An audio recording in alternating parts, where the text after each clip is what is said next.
જય માતાજી. માં દુર્ગા દેવીની આરાધનાનું પર્વ એટલે ચૈત્રી નવરાત્રિ.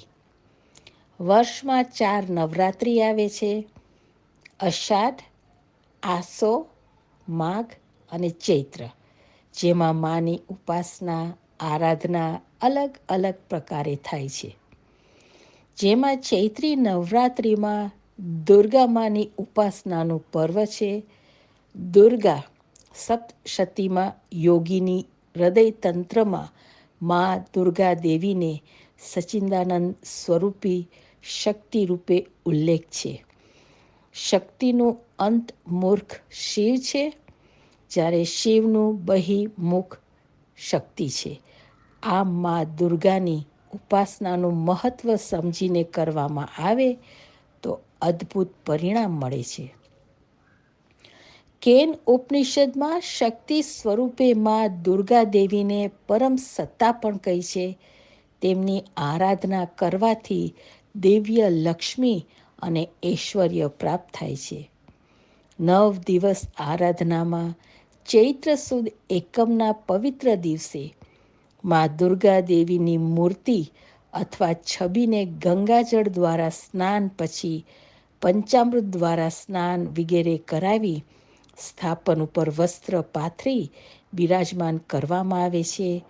ચંદન, કંકુ, અબીલ, પુષ્પ વગેરે દ્વારા પૂજન કરી અખંડ દીપ કરવામાં આવે છે.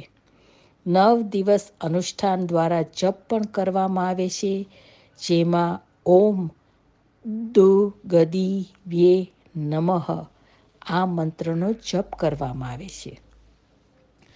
ચૈત્રી આઠમને દુર્ગાષ્ટમી કહે છે. તે દિવસે હોમ, હવન, નૈવેદ્ય ધરાવી આરતી પ્રસાદ થયા બાદ અનુષ્ઠાન પૂર્ણ કરવામાં આવે છે. છેલ્લે શ્રમા પ્રાર્થના કરી વિસર્જન કરવામાં આવે છે. આમ કરવાથી તમામ મનોકામના પૂર્ણ થાય છે. દુઃખ દારિદ્ર્ય પણ દૂર થાય છે.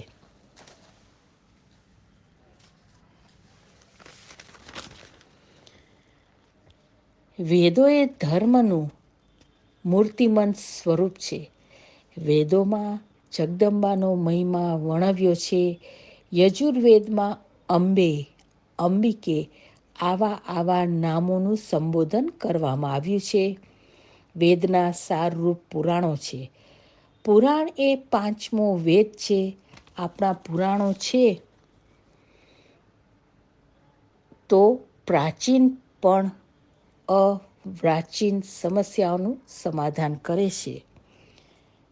2 પુરાણો એવા છે કે જેમાં મ અક્ષરથી શરૂ થતા હોય. એક મત્સ્ય પુરાણ અને બીજું માર્કંડેય પુરાણ. માર્કંડેય પુરાણમાં દુર્ગા સપ્તસતી કહેતા ચંડી પાઠ વર્ણવવામાં આવ્યો છે. આનું નામ દુર્ગા સપ્તસતી એટલા માટે છે કે એના 700 શ્લોકો છે.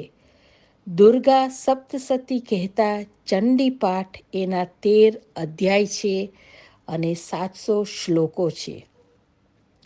માર્કંડેય પુરાણ અનુસાર અધ્યાય 78 થી 90, જેને દુર્ગા સપ્તસતી માનવામાં આવે છે.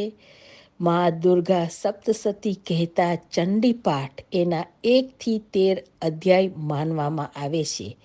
આ દુર્ગા સપ્તસતીમાં ભગવતીના મૂળ 3 સ્વરૂપનું વર્ણન કરવામાં આવ્યું છે: મહાકાળી માતાજી, મહાલક્ષ્મી માતાજી અને મહાસરસ્વતી માતાજી. ચંડી પાઠમાં પ્રધાન 3 ચરિત્ર છે, જેમાં ઉત્તમ ચરિત્ર, મધ્યમ ચરિત્ર અને ઉત્તમ ચરિત્ર વર્ણવ્યા છે. જેમાં ઉત્તમ ચરિત્રના અધિષ્ઠાત્રી દેવી મહાકાળી માતાજી છે. મધ્યમ ચરિત્રના અધિષ્ઠાત્રી દેવી મહાલક્ષ્મી માતાજી છે અને ઉત્તમ ચરિત્રના અધિષ્ઠાત્રી દેવી મહાસરસ્વતી માતાજી છે. ચંડી પાઠના પ્રારંભ પૂર્વે ન્યાસની વિધિ કરવી. ન્યાસ એટલા માટે કરવામાં આવે છે કે આપણું શરીર અને આપણું મન શુદ્ધ બને. એ પછી દૈવિક વચનો પાઠ કરવો. દેવી કવચમાં માતાજીની પાસે સર્વ સ્થાનોમાં રક્ષણની કામના કરી છે. ત્યાર પછી અર્ધલા સ્તોત્રનો પાઠ કરવો, જેમાં માતાજી પાસે યશ, રૂપ, જય, સૌભાગ્ય, સર્વ પ્રકારની કામનાઓ વ્યક્ત કરવામાં આવી છે. ત્યાર પછી ક્લિક કરવો અને ત્યારબાદ દુર્ગા સપ્તસતીના પાઠનો પ્રારંભ કરવો. દુર્ગા સપ્તસતીના પહેલા અધ્યાયમાં મધુ કૈટભના વધની કથા આવે છે, જેમાં બ્રહ્માજીએ કરેલી માતાજીની સ્તુતિ પ્રસિદ્ધ છે, જેને રાત્રિ સૂક્ત કહેવાય છે. માતાજી યોગ નિંદ્રા સ્વરૂપે વિષ્ણુ ભગવાનની અંદર હતા. તે સમયે સ્તુતિ કરતા બ્રહ્માજીએ કહ્યું કે વિશ્વેશ્વરી, જગતધાત્રી, સ્થિતિ સંહારકારિણી, નિંદ્રામ ભગવતી, વિષ્ણુ અંતુલા તેજસ પ્રભુ. બ્રહ્માજી કહે છે કે સૃષ્ટિના સર્જન, પાલન અને લય ત્રણેયમાં તમારી શક્તિ છે. આ સ્તુતિમાં બ્રહ્માજીએ માતાજીના સ્વરૂપનું વર્ણન કર્યું. તમે સંધ્યા છો, તમે સાવિત્રી છો, તમે શાંતિ છો, તમે પૃષ્ટિ છો, શ્રદ્ધા, મેધા, દયા એ તમારું જ સ્વરૂપ છે. માતાજીની સ્તુતિના આ પ્રભાવથી યોગ નિંદ્રા દૂર થઈ ભગવાન વિષ્ણુએ મધુ કૈટભનો વધ કર્યો. બીજા અને ત્રીજા અધ્યાયમાં માતા જગદંબાએ મહિષાસુર દૈત્યનો વધ કર્યો એ પ્રસંગ વર્ણવવામાં આવ્યો છે. ચંડી પાઠનો ચોથો અધ્યાય, જે શક્રાદય સ્તુતિના નામે પ્રસિદ્ધ છે. શક્ર એટલે ઇન્દ્ર. ઇન્દ્રાદિ દેવોએ કરેલી સ્તુતિ એટલે શક્રાદય સ્તુતિ. દેવોએ સ્તુતિ કરતા માતાજીને કહ્યું કે સ્વધા, સ્વાહા આ બધા તમારા જ સ્વરૂપો છે. ચંડી પાઠના 5મા અધ્યાયથી લઈને 10મા અધ્યાય સુધી શુંભ નિશુંભના વધનો પ્રસંગ વર્ણવવામાં આવ્યો છે.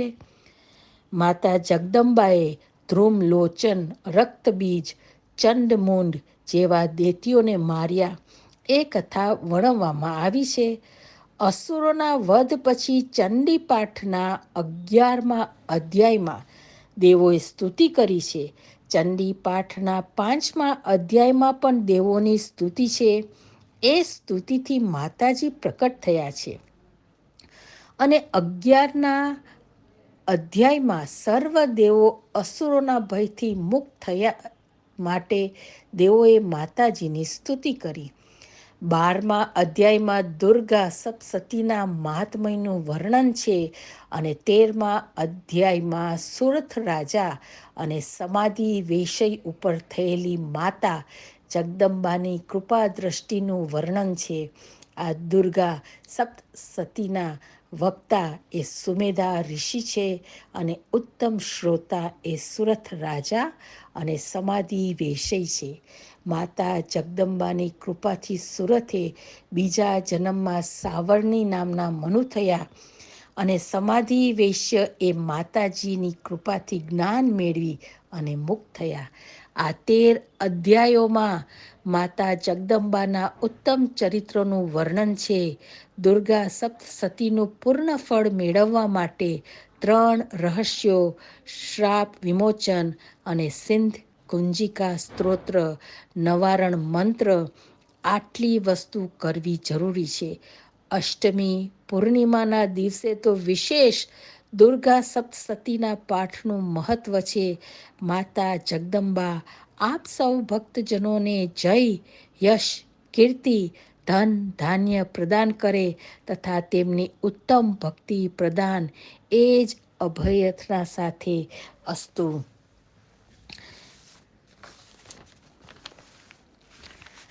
ખાસ બીજું નૈવેદ્ય બારામાં પણ જાણવા જેવી માહિતી ધર્મલોકમાંથી મળી છે કે માતાજીની ઉપાસનામાં નૈવેદ્યનું ઘણું મહત્વ છે.